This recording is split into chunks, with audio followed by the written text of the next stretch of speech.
쌤이 쏘는 통큰 국어, 줄여서 우리는 깡통 국어라고 하지요. 자, 이렇게 깡통 국어에 오신 여러분을 환영합니다. 자, 여러분도 아낌없이 저를 많이 반갑게 맞이해 주시기 바랍니다. 자, 어떻게 이번 시간에도 여러분의 눈과 귀와 영혼을 저한테 맡기실 준비가 되셨나요? 자, 이번 시간 수업도 아주 알차게 열정적으로 여러분들을 위해서 통 크게 한 방 쏘도록 하겠습니다. 자, 그럼 이번 시간에 여러분이 공부하실 내용 작품 보여드려야 되겠죠? 자, 이번 시간에 여러분이 공부하실 작품은요, 치숙이라고 하는 작품이 되겠습니다.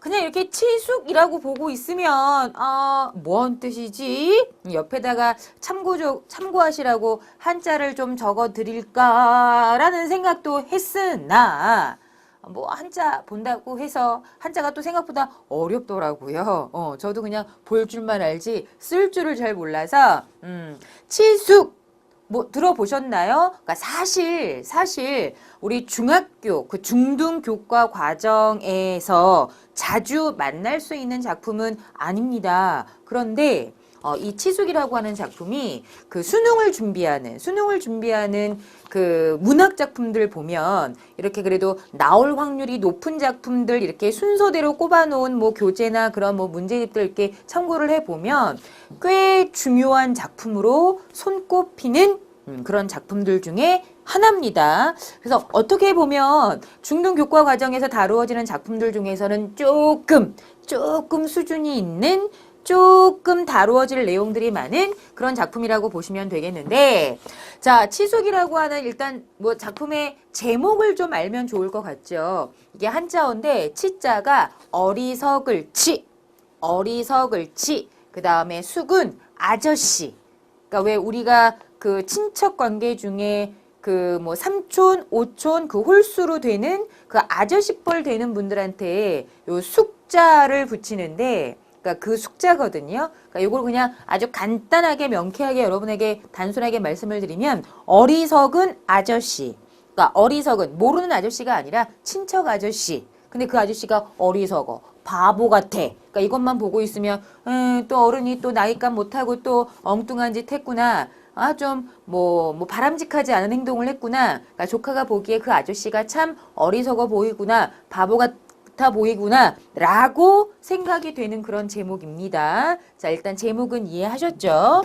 자, 그럼 본격적으로 이 작품 들어가 보도록 하겠습니다. 우선은 항상 그렇듯 핵심 정리부터 살펴보도록 하겠습니다. 자, 이 치숙이라고 하는 작품은요, 뭐 당연히 소설, 근데 뭐가 앞에 많이 붙었습니다. 일단 단편소설. 적어도 우리 교재에 실리는 작품들은 단편이 아니면 실리기 힘들어요. 근데 사실 여기 우리 교재에 실려있는 작품들 중에 일부는 원래 커다란 제목으로 보면 뭐 중편, 그러니까 한 권짜리 작품이지만 이제 그 안에 여러 개의 이야기가 쪼개져 있고 그 중에 한 이야기가 우리 교재에 실려 있어서 그 이야기만 보면 단편. 그러니까 어찌됐든 교재에 실릴 정도면 뭐 짧아야 우리 교재에 실릴 수 있는 거니까 대부분이 다 단편이라고 보시면 되겠습니다. 이 이야기도 단편이고요. 자, 여기 지금 소설의 갈래에서 중요한 것은 바로 이 부분이라고 보시면 돼요. 고발소설. 그냥 있는 그대로 해석하시면 돼요. 뭔가를 고발하려는, 그러니까 그 고발의 대상은 굉장히 뭐 사람이든 뭐 어떤 문제점이든 안 좋은 거겠죠. 그러니까 뭐가 안 좋으니까 내가 이것을 고발합니다 라는 뜻일 것이고, 자, 풍자소설입니다. 뭐 우리 뭐 시도 그렇고 뭐 소설도 그렇고 가끔 공부하다 보면 뭐 풍자적, 여기도 지금 성격이 풍자적이라고 나오는데 제가 나올 때마다 설명을 해드리는 걸로 기억을 하고 있는데, 풍자라고 하는 건요, 웃음 더하기 비판이에요. 그러니까 뭐 심각하지 않은, 그러나 그 안에는 무언가를 비판하고 있다. 그러니까 풍자적이란 성격도 그렇고 고발 소설이라고 했으니까 뭔가 굉장히 안 좋은 대상을 고발하는데 그걸 무겁지 않게 좀 가볍게 재미있게 비판하고 있구나. 뭐 이 정도로 여러분이 알고 계시면 좋을 것 같고. 자, 주제 보세요. 주제가 이렇게 길어요. 이게 다 하나의 주제라는 뜻이 아니라 그러니까 약간 표현을 달리해서 이 작품에 대한 주제가 자, 요런 식으로 나온다 해서 그 종류를 다 여러분들에게 알려드리는 거예요. 먼저 첫 번째, 일제강점기의 현실 적응적 생활관과 사회주의 사상적 삶의 방식과의 갈등. 어렵죠. 제가 분명히 앞에 설명해드리면서 우리가 이 중등 과정, 그러니까 지금 우리 교재에 실려있는 작품들끼리만 비교하시더라도 뭐 얘도 막상 읽어보면 뭐 어렵거나 심각하진 않은데 다루어지는 주제가 약간 말이 어렵네. 일제강점기에, 그러니까 우리가 일제강점기라고 하면 보통 그 시대에 적응하지 못하고 심지어는 그 시대에 대해서 저항하는 그런 인물들이 나오는 뭐 시나 소설들을 많이 보잖아요. 그러다 보니까 일제강점기에는 다 그렇게 저항하는 그러니까 저항하는 적응하지 못하거나 그래서 떠나거나 아니면 아주 격렬히 저항하는 그런 사람들만 있었을 거라고 생각을 하기 쉬운데 전혀 안 그렇죠. 그러니까 실제로 우리가 영화나 뭐 드라마 같은 거 봐도 가끔 같은 민족인데 오히려 일본 편에 서서 우리가 흔히 이제 그걸 좀 간단하게 뭐 시쳇말로 앞잡이라고 하는데 오히려 일본 사람보다 더 같은 민족인데 더 괴롭히는 그런 사람들 가끔 볼 때도 있잖아요. 자, 그래서 그런 시대에 저항하지 않고 그냥 시대 흐름에 맞춰 살아가는 사람을 우리가 현실 적응적 또는 현실 순응적이라고 하는데 그런 사람이 하나 등장해. 근데 또 한 사람은 사회주의 사상적, 사회주의 아시죠? 똑같이 그 일원이 똑같이 일하고 뭐 똑같이 나누어 갖는 방식, 그런 사회주의 사상적 삶의 방식을 가지고 있는 사람이 한 사람 등장합니다. 그러니까 이 두 사람 사이에 가치관이 다르기 때문에 두 사람이 겪는 갈등. 이게 뭐 첫 번째 주제. 그 다음 뭐 두 번째는 지식인이 정상적으로 살 수 없는 사회적 모순과 노예적 삶의 비판이라고 나오는데 이게 두 번째 주제인데 여기도 보면 두 사람이에요. 지식인이 등장해. 근데 이 지식인이 알고 있는 상식으로는 도저히 살 수 없는 사회적 상황이다. 그런데 이런 시대에 노예적 삶을 사는, 그러니까 이제 일제강점기에 현실 순응하는 그 사람이 노예적 삶을 산다는 거죠. 일본 사람의 밑으로 들어가서 그 사람의 심부름을 해주면서 그냥 그 사람한테 받는 월급을 최고의 가치로 여기는 그런 사람이 등장을 한다. 뭐 그런 삶에 대한 비판. 자, 그 다음에 세 번째는 일제 순응하려는 나. 사회주의 사상을 가진 아저씨. 이제 그 두 사람이 누군지 알겠죠? 나가 등장해. 근데 바로 이 나가 현실 적응적, 현실에 순응하는 노예적 삶을 살고 있는 사람이고 또 한 사람 사회주의 사상을 갖고 있고 지식인이고 바로 그 사람이 아저씨입니다. 아, 그렇다면 그 제목에서 말하는 어리석은 아저씨 치숙이 아저씨구나. 그러니까 이 아저씨가 사회주의적 사상을 가지고 있고 지식인이고 오히려 그 일제의 어떤 상황에 적응하지 못하는 사람이구나. 근데 오히려 이 사람이 어리석은 게 아니라 어떻게 보면 우리 민족 입장에서 보면 이 사람이 당연한 거 아니야? 그리고 여기 지금 나라고 나와 있는 뭐 나가 구체적으로 뭐 몇 살에 일단 요 사람들 관계는 친척 관계니까 어쨌든 이 나가 뭐 어떤 관계인지 오히려 이 나가 좀 잘못된 거 아니야? 일본인 밑에 들어가서 노예적 삶을 살아. 그래서 그 시대에 적응을 해. 순응을 해. 오히려 이게 나쁜 거 아니야? 라는 생각이 살짝 드시죠. 그래서 이제 주제가 이제 표현을 달리 하자면 이런 식의 주제가 나올 수 있는 작품이다라고 보시면 되겠고요. 자, 이제 특징을 보세요. 이 특징이 진짜 중요합니다. 이 치숙이라고 하는 작품을 공부할 때 가장 중요한 포인트 1번에 보시면 칭찬과 비난을 역전시키는 기법. 자, 그러면 우리가 그냥 객관적으로 봤을 때 일본 일제강점기에 잘 적응해가는 나, 그 다음에 거기에 적응하지 못하는 지식인 아저씨 중에 굳이 우리가 구분하자면 칭찬을 받아야 할 건 누굴까요? 아저씨. 비난을 받아야 할 건 누굴까요? 납니다. 근데 이걸 역전시켜놨어요. 특히 여기 지금 나가 등장하는 것으로 봐서 이 소설의 시점은 1인칭 시점이잖아요. 그러니까 이 나가 보기에 아저씨는 참 어리석어. 그냥 왜 저렇게 힘들게 살까? 대학까지 나와서 지식인인데.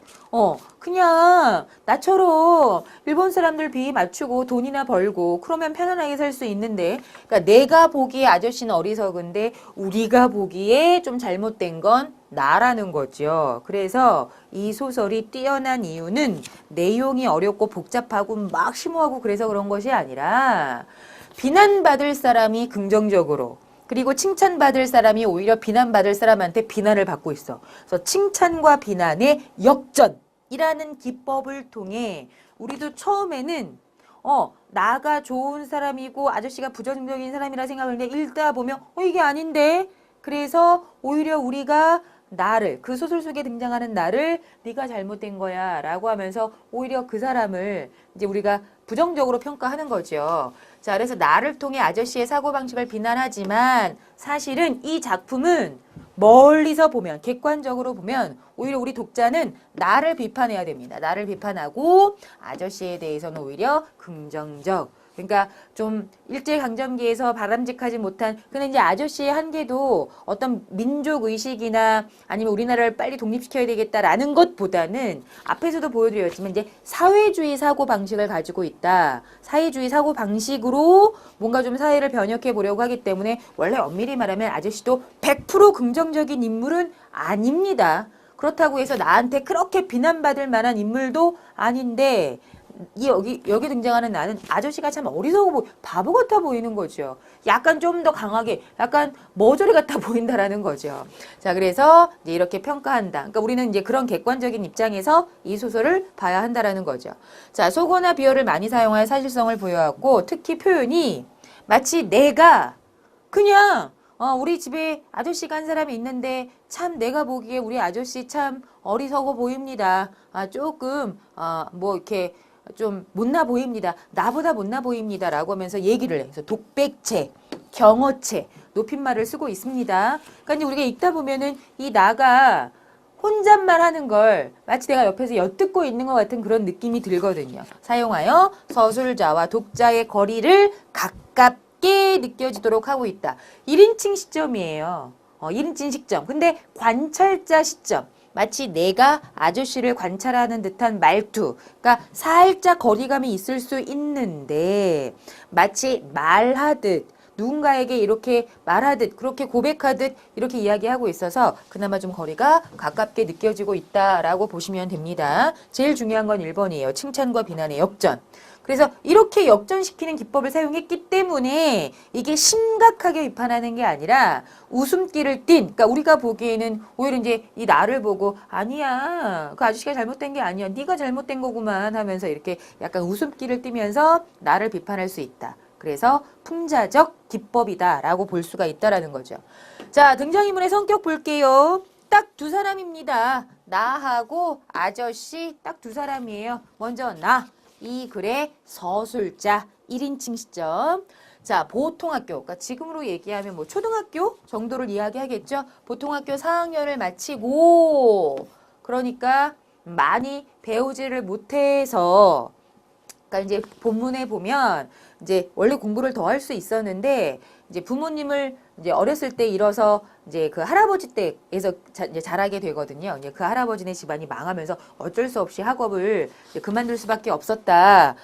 그래서 아마 내가 제대로 교육을 받았으면 나도 뭐 전문 대학까지 갔을 것이다. 아저씨만큼은 공부했을 것이다. 아저씨 뭐 유학까지 갔지만 유학까지는 아니더라도 이제 그런 얘기가 나오는데 약간 이제 미숙한 그 4학년을 마치고 일본인 밑에서 사환으로 심부름꾼으로 일하고 있는 이제 소년이라고 나오는데 소년은 아니고요. 나와 있는 그 소설 속에 나와 있는 정보로 계산을 하면 한 21세 정도의 청년 아주 어린 소년은 아닙니다. 청년 정도 그 정도로 알아두시면 좋을 것 같고요. 일제에 의한 식민지 상황을 아주 긍정적으로 평가하고 있어. 왜 여기 나는 그러니까 나가 보기에 이 시대가 뭐가 나빠 좋은데 그냥 일본 사람들한테 굽신거리고 뭐 이거 시키는 대로 하면 뭐 살기 편한데 뭐하러 그렇게 힘들게 살아라고 하면서 굉장히 그 시대를 긍정적으로 평가하는 인물입니다. 근데 가만히 생각해 보면요. 일제강점기에 우리 민족 전체가 다 뭐 일본에 대해서 저항하고 살기 힘들고 뭐 전반적으로 살림살이는 힘들었겠지만 그 와중에도 잘 살았던 사람들이 있어댔잖아요. 그냥 그냥 잘 사는 정도가 아니라 그 일제강점기를 잘 활용해서 오히려 막 그 부를 축적한 사람들도 있고 또